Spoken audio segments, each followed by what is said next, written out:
యోగ దుఃఖాన్ని మర్చిపో అని చెప్పి బంధువులంతా రెండు ఓదార్చారు. వంటి విలువన భక్తుడు యోగ దుఃఖాన్ని ఓదార్చుకుంటూ 5 ఏళ్ల వాడిని చేసింది పిల్లవాడిని తల్లి. వాళ్ళ ఆచారం ప్రకారం ఉపనీత సంస్కారం చేయించింది. ఆర్యాప బంధువుల సహాయంతో ఒక్కొక్కళ్ళకి 5 ఏళ్ళకి చేస్తారు, ఒక్కొక్కళ్ళకి 7 ఏళ్ళకి చేస్తారు, ఒకళ్ళకి 8 ఏళ్ళకి చేస్తారు. క్షత్రియులకి గర్భైకాదశేషు రాజకీయం 11 ఏళ్ళకి ఉపనయనం చేయమన్నారు. వైశ్యులకి 12 ఏళ్ళకి ఉపనయనం చేయమన్నారు. ఏదైనా కూడా 17 మించకుండా చేయండిరా, లేకపోతే ముంచుకుపోతారు అని చెప్పారు. సకాల ఉపనీత సంస్కారం చేసింది ఆజ్ఞాంబ. గురు శుశ్రూషయా విద్య అని గురుకుల వాసం చేస్తూ పిల్లవాడు విద్యాభ్యాసం చేస్తున్నాడు. అలా ఉండేది వెనకట్లో ధర్మం. చదువుకునేవాళ్ళు కాదు. ఇప్పుడు దిక్కుమాలి వాడికి ప్రీ నర్సరీనా, వాడికి ఎల్కేజీనా, వాడికి ప్లే స్కూలా, వాడిని ప్లే స్కూల్లో పెట్టడానికి 2 ఎకరాల పొలం అమ్మాలండి. విశేషం ఏమిటంటే 10th తప్పిన వాళ్ళంతా ఇన్స్టిట్యూషన్స్ పెట్టారు, ఎంఎస్సీలు పాస్ అయిన వాళ్ళంతా అందులో పనిచేస్తారు. అది దౌర్భాగ్యం. చదువు కొనటం ప్రారంభమైంది. అందుకనే విద్యా వ్యవస్థ సర్వనాశనం అయిపోవడానికి కారణం ఏమిటంటే విద్యని గౌరవప్రదమైన ప్రవృత్తిగా భావించకపోవడం. గురు శుశ్రూషయా విద్య. 5 ఏళ్ల వాడి ఉపనయనం చేసుకొని ఉపాదానంతో గురువుగా ఇంట్లో ఉన్నప్పుడు ఎలా జీవించాలి అన్నారు. ఉపాదానం చేస్తూ జీవించాలి. ఉపాదానం అంటే గావంసా కట్టుకొని పైన ఒత్తిడి పెట్టుకొని చేతిలో భిక్షాపాత్ర వేసుకొని బ్రహ్మచారి 7 ఇళ్లలో భిక్షకి వెతకమన్నారు. 7 ఇళ్లలో దొరకకపోతే ఇంకో ఇంట్లో ప్రయత్నం చేయాలి. 8 ఇళ్లలో బ్రహ్మచారికి ఉపాదానం దొరకకపోతే గురువు గారికి గురువుతో చెప్పాలి, అమ్మాయి వాడే దొరకలేదు అన్నప్పుడు. సన్యాసి 5 ఇళ్లలో భిక్షకు ఎవరైనా పిలుస్తారని చూడాలి. ఎవరు పిలవకపోతే అప్పుడు ఏకాదశి ఇంకో ఇంటికి వెతకూడదు. పిల్లవాడు బ్రహ్మచర్యాశ్రమ నియమం ప్రకారం ఒక ఇంటికి వెళ్ళి వాకిట్లో నిలబడి భవతి భిక్షాం దేహి, భవతి భిక్షాం దేహి, భవతి భిక్షాం దేహి, మా భిక్షాం దేహి, భిక్షాం దేహి అని జాగపెట్టాడు. ఈ పిల్లవాడు వెళ్ళిన ఇల్లు ఎలా ఉంది అన్నారు. దీక్షిత్ దాస్ గారు చెప్తారు పంప ఎట్లా ఉందో. ఇంటి మీద ఉన్న తాటాకులన్నీ ఎగిరిపోయాయి. ఎందుకు ఎగిరిపోయాయి అన్నారు. వీళ్ళ దరిద్రాన్ని చూసి అసహించుకొని ఎగిరిపోయాయి అన్నారు. 4-5 తాటాకులు మాత్రమే ఉన్నాయి. అదెందుకు ఉన్నాయన్నారు. మనం కూడా వెళ్ళిపోతే గృహస్థు ఏడుస్తాడు, గృహస్థు సంతోషించేంత సౌఖ్యం మనం ఇవ్వలేకపోవచ్చు. వాడికి కష్టం కలిగినప్పుడు మన దగ్గరికి వచ్చి వాడి కష్టాన్ని తీర్చుకుంటాడు కదా. అది ఒకళ్ళ క్షేమాన్ని కోరుకోవడమే భగవంతుడి యొక్క అంశకు నిదర్శనము అని చెప్పారు. కొన్ని తాటాకులు ఉన్నాయి. ఆ ఇల్లు ఎలా ఉన్నది. పిడికడు ప్రియమైన కనిపింపవు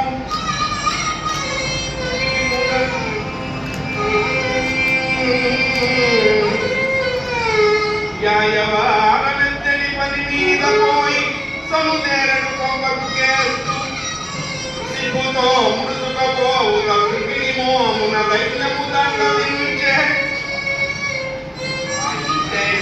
అయాచిత దీక్షితులు అన్నారు. మంచి సుఖములు లేవు. ఆయన ఎక్కడికి వెళ్ళారు అన్నారు. ఆయన యాయవారం కోసం పోయినారు. బ్రాహ్మణుడు కదా.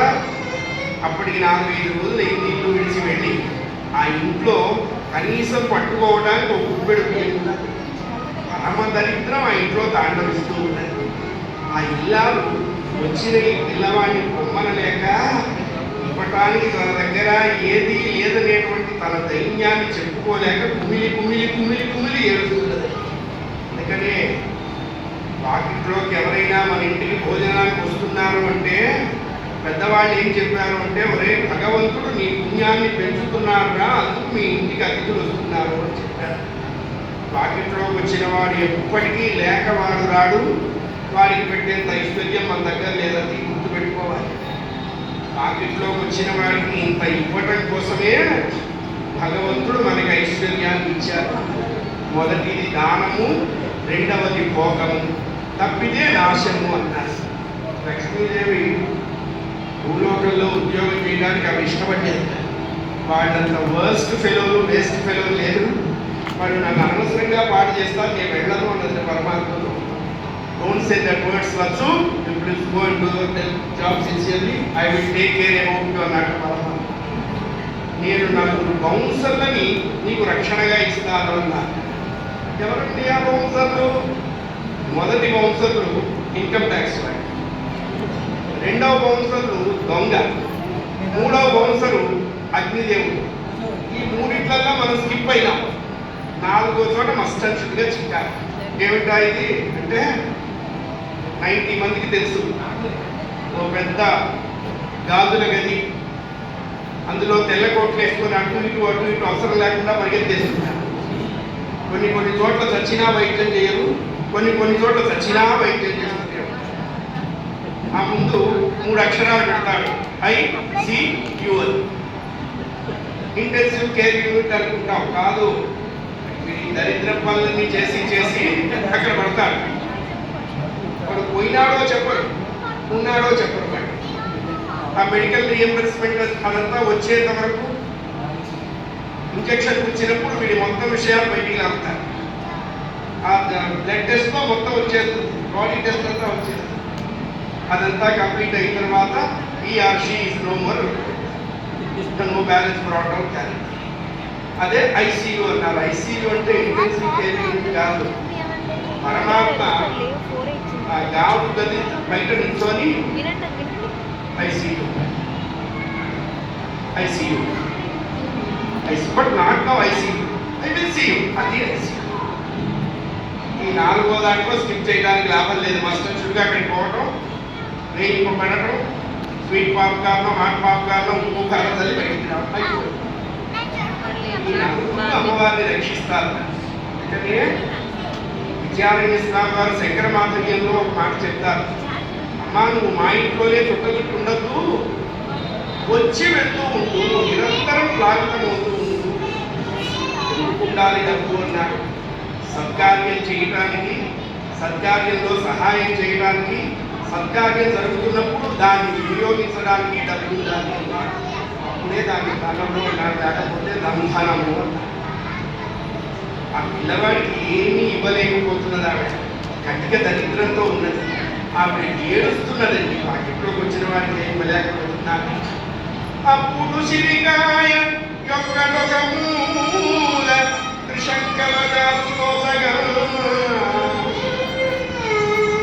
మనం నిజంగా మంచి విషయం కోసం ఏడిస్తే భగవంతుడు ఎక్కడో చోట దోవ చూపిస్తాడు. మన దగ్గర ఏమీ ఉండకపోవచ్చు, ఏమీ లేదు, అయ్యో ఏదైనా ఉంటే బాగుండు పరమేశ్వర, వచ్చిన వాడికి ఇద్దామనుకుంటున్నాను, నీవు సంపూర్ణమైన స్వచ్ఛమైన మనస్సుతో ఏడిస్తే దేవుడు దోవ చూపిస్తాడు.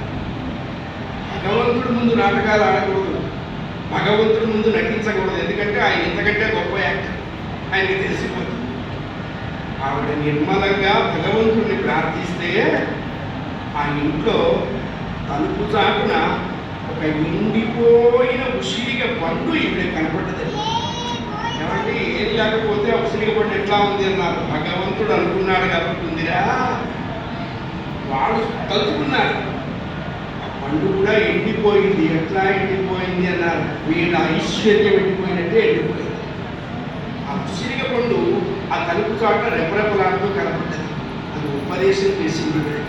ఏం లేదని ఎందుకు అనుకుంటావే, నేను లేనా, ఇచ్చేటువంటి మనస్సు మంచిదై ఉండాలి. నిక్కమైన మంచి నీలమొక్కటి చాలు, తలుపు వెలుపురాలు తట్టడైనా, గంగి గోపాలు గరిటడైనను చాలు, కడవడైన నేను కరము తాను. చిత్తం బాగా ఉన్నప్పుడు మనం మంచి నీళ్ళు ఇచ్చినా అది అమృతంతో సమానం అవుతుంది. నన్ను ఆ వచ్చిన వాడు నిన్ను ఉద్ధరిస్తాడు, నన్ను ఉద్ధరిస్తాడు అన్నట్టుగా ఆ ఉసిరిగ పండు ఉడుకుతూ కనపడితే గబగబా ఆ పండు తీసుకొని తన కన్నీళ్లతో కడిగి ఆ పిల్లవాడి మధుకర పాత్రలో విసిరిందాడు. కృష్ణార్పణం అంటూ వదిలేసింది. మనం ఎవరికి ఏది ఇస్తున్నా కృష్ణార్పణం అంటూనే ఇవ్వాలి. ఎవరు మనకి నమస్కారం చేస్తున్నప్పుడు కూడా అయితే వాసుదేవ అనుకోమన్నారు, లేకపోతే మహాదేవ అనుకోమన్నారు. ఎందుకు అన్నారు, ఈ నమస్కారం వల్ల నీకు కొంచెం గర్భోన్మత్తత శిరస్సు వస్తుందిరా, అది తొందరగా రాలిపోయే ప్రమాదం ఉంది.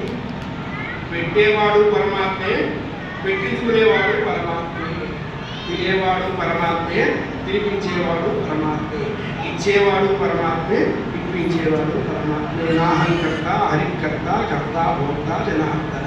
అయ్యా ఆ పిల్లవాడి పాత్రలో వేసుకుంటాం. పాత్ర బరువుగా ఉన్నది పడ్డదానికి.